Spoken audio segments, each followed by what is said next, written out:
I say, what are you doing in the Ponderosa? He doesn't know where he is. It's 1,000 square miles. I said, why don't we say, listen, where are you from, St. Louis? Great. How about staying with us for a week? Hi, everyone. For decades, we all knew Lorne Greene as the calm, unshakable patriarch of Bonanza, the man who held the Ponderosa Ranch together with quiet authority and unwavering moral strength. But what if I told you the man behind that iconic voice and steady presence carried a secret fire most of the world never saw? Beneath the composed, fatherly exterior, Lorne Greene harbored a deep, unrelenting resentment, a grudge against someone he truly hated more than anyone else in Hollywood. Every insult, betrayal, and humiliation lingered in his mind, shaping the man behind the legend. Today, we're diving into the untold story of Lorne Greene's private battles, the hidden side of the American West's most revered father figure. One of the earliest and most painful blows came from John Wayne, the most famous cowboy ever to walk across a movie screen. In April of 1966, at the Beverly Hills Hotel, reporters packed into a crowded room buzzing with cameras and anticipation. John Wayne stood at the center like a commanding general, confident and untouchable. When a reporter asked whether television westerns were hurting the traditional western genre, Wayne didn't hesitate. He leaned toward the microphone, raised an eyebrow, and delivered a sentence that would scar Lorne Greene for years. He said that if people wanted a West without blood or guts, they could watch Bonanza. The room erupted in laughter, and photographers scrambled, knowing instantly they had a headline. By evening, those words were printed everywhere. Greene found the quote staring back at him from newspapers stacked outside his dressing room at Paramount Studios. He didn't shout or complain. He simply stood there, silent, absorbing the damage. The wound reopened weeks later at a charity banquet in Beverly Hills. In front of donors, producers, and studio executives, John Wayne approached Greene, slapped him hard on the back, and joked loudly that TV cowboys had it easy and should try real dust sometime. Laughter followed again, but this time, those close to Greene noticed his eyes fall. The consequences were immediate. Radio hosts mocked Bonanza.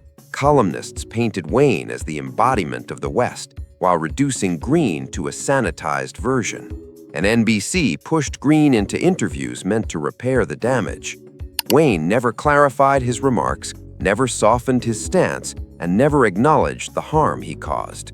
Privately, Lorne Greene admitted that Wayne made him feel like a guest in his own genre, a feeling that never truly faded. Years later, another quiet fracture formed, this time with Clint Eastwood, a man who didn't insult Greene directly, but instead replaced the world he belonged to. In late 1971, while promoting Dirty Harry, Eastwood sat before reporters when someone mentioned the old moral cowboys of television. Everyone understood the reference was aimed squarely at Ben Cartwright. Eastwood leaned forward and said that real cowboys didn't preach, they survived. When Greene read the quote, he closed the magazine slowly, as if sealing something inside himself. Months later, at a party on Universal's backlot, someone asked Eastwood about the Cartwrights. He shrugged dismissively and said they represented the polite West, while he did not. That comment reshaped Hollywood overnight. The most painful betrayal came from within the family itself. Michael Landon, once the beloved son of Bonanza, quietly evolved into Lorne Greene's most formidable creative rival. By late 1966, Landon began secretly writing his own scripts, bypassing established channels and submitting them directly to NBC. When one of his episodes was instantly approved, Landon strode onto the set holding the approval letter like a trophy. Greene froze, instantly understanding the implications. Landon had quietly but decisively claimed power. As months passed, Landon's influence grew. Storylines shifted toward younger characters, emotional arcs replaced steady moral lessons, and Ben Cartwright slowly drifted from the center of the show he once defined. NBC praised the changes, calling them evolution. The breaking point arrived in 1972 during a script meeting when Greene realized his character had been reduced to a background presence. When Landon calmly said the audience wanted a new direction, Greene didn't argue. He placed the script on the table, stood up, and walked out. The silence that followed was unforgettable. From that day forward, the set split in two: those who followed Landon's creative momentum and those who still believed Greene was the heart of Bonanza. Privately, Greene admitted that Landon took nothing intentionally, yet somehow took everything that mattered. While Michael Landon's challenges were quiet and strategic, Pernell Roberts was openly confrontational from the start. From the earliest days of Bonanza, Roberts treated the show not as a family saga, but as a platform for debate, with Lorne Greene at the center of his criticisms. In an early 1960s script discussion, Roberts boldly declared that the stories were too clean and that Ben Cartwright wasn't a father, he was a fantasy. The room fell into a tense silence. Greene didn't speak, but his tightened posture communicated volumes. The clashes only intensified over time. By 1963, Roberts slammed a script onto the table, insisting that Adam Cartwright couldn't grow as a character because Ben wouldn't allow it. Greene, maintaining his calm authority, replied that choosing family was not a weakness but a strength. Roberts, frustrated and unwilling to accept the answer, stormed out. These confrontations marked the beginning of a long and public rift between actor and patriarch, one that would shape the behind-the-scenes story of Bonanza. Outside the writer's room, tensions between the stars only intensified.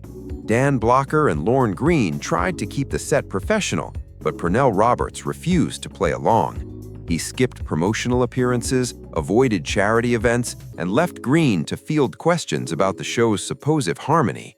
NBC executives repeatedly pressured Greene to maintain peace, forcing him into the uncomfortable role of mediator.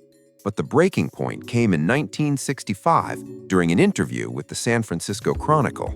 Roberts publicly declared he didn't believe in Ben Cartwright, dismissing him as too perfect to respect. To Greene, this was more than criticism. It was a personal attack on the character he had painstakingly crafted with years of emotional discipline. That wound would never fully heal, leaving a lasting mark on him. The final name on Lorne Greene's private list pushed him further than anyone else ever had. Guy Williams earned his place not through rivalry, but through sheer disrespect. When Williams arrived for a guest role in 1967, he did so with photographers already waiting, as if he were returning to Zorro rather than stepping onto the Ponderosa. Crew members whispered immediately.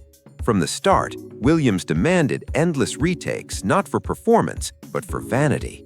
He insisted on lighting changes, camera angles, and even repositioning Greene so his own profile wouldn't be blocked.